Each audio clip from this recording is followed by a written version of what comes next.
Okay. Another video tonight. This time over in part the mess of that happened in Charlottesville, and really what it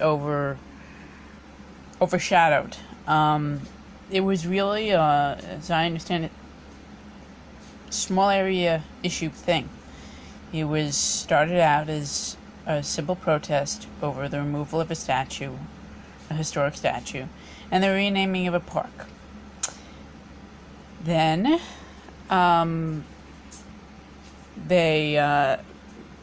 what happened when this original group that planned to protest this was they got federal permits. And the local government said, no, we're not going to support this, And then a counter-protest group showed up without any permits to stop the original protest and quote-unquote shut it down. And the cops sat on their hands and didn't intervene in the later part of the mess. And the activist groups, it seems, at least to some extent on both sides, mainly more on the counter-protest side, were Soros funded, oligarch funded. And then you could bet, to my mind, in terms of government, that there were oligarchs behind that too. Not to say that there aren't real bigots. There are. Not to say that there aren't really Nazis or neo-Nazis, hate groups around. There are. Not to say that some of their members weren't present at this thing. I'm sure they were. But you kind of have to question mark on the timing. This was right as the election integrity issues were finally coming into places like Salon and other corporate/state media run agencies, quote-unquote mainstream. This was right as Debbie Wasserman Schultz was finally starting to get questioned. This was right as the Ashwan brothers and their story finally hit the headlines. That's when this popped up, and all of a sudden, unlike all those other stories which continue to, at least to some extent, be censored, this wasn't censored at all. None of the images were censored on Twitter. I'm sure they weren't on Facebook. They've hit all the mainstream media outlets like gangbusters. This was ridiculous. Again, I'm not saying there aren't bigots. I'm not saying they weren't involved in this. I'm saying, though, that Democrats and Republicans, mainly Democrats, coming away and saying, oh, how dare they?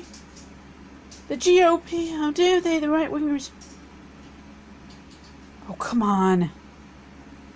Get off your freaking high horses. You don't have much to stand on anymore. You really freaking don't.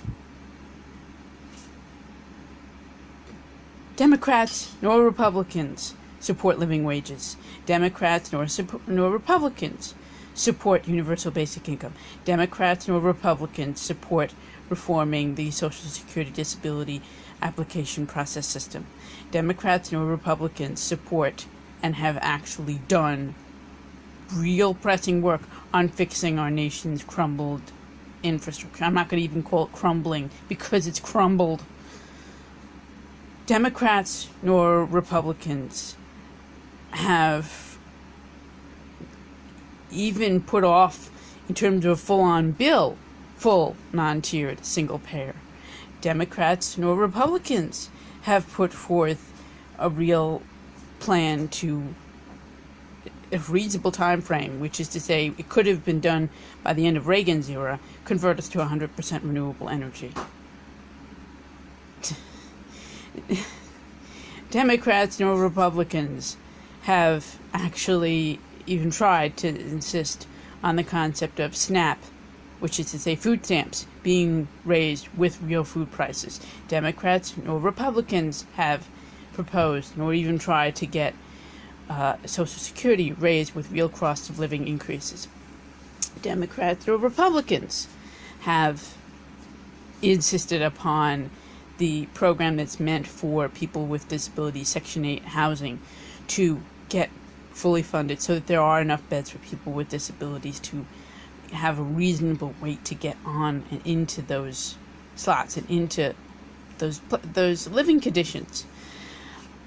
We have 46% of the people that are in homeless shelters being disabled, that are homeless. So for the people out there that say, and I still hear some idiots saying, oh, the homeless, they just need to get a job. Oh, go to freaking hell. You have no clue what you're talking about. The people that are able-bodied and are homeless are working. Some of them are working 2 or 3 jobs. There aren't many that are able-bodied and aren't working in terms of homeless. But again, we still have 40% unemployment in terms of 40% of people that don't have jobs, and it's rising. We're still poisoning people in terms of the air, in terms of the water, in terms of the land. Fukushima is still going out of control in terms of the reactor there. That hasn't been even close to contained. Instead, we have Japan trying to say that nuclear radiation in food is perfectly acceptable and should be considered okay.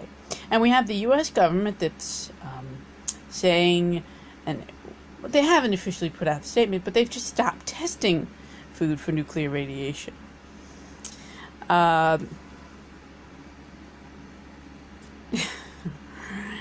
And again, that's why I say, all kinds of bigotry going on. I'm not denying that it exists, but we've got frickin' bigger problems to worry about than a couple of loudmouth bigots and a huge misunderstanding.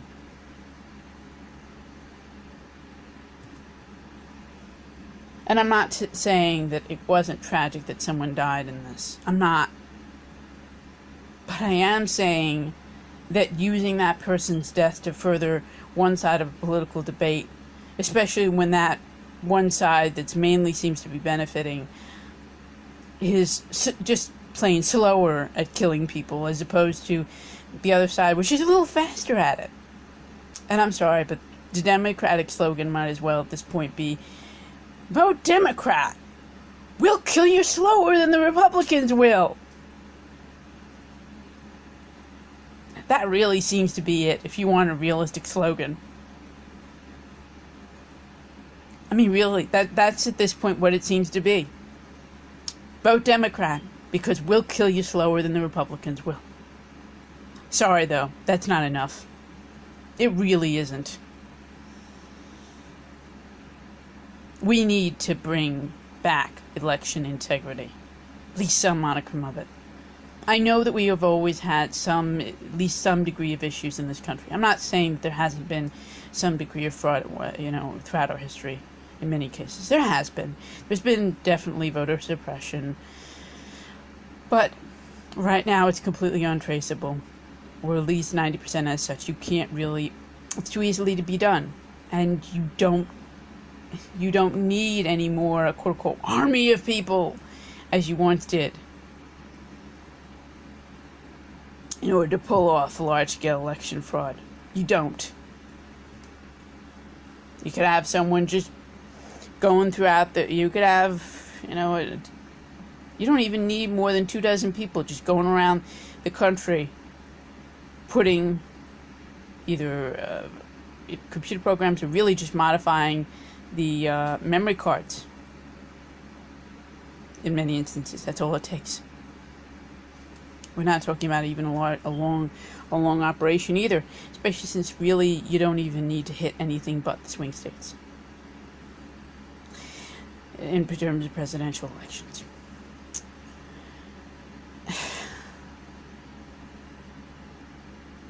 Again, folks, we've got a huge set of problems.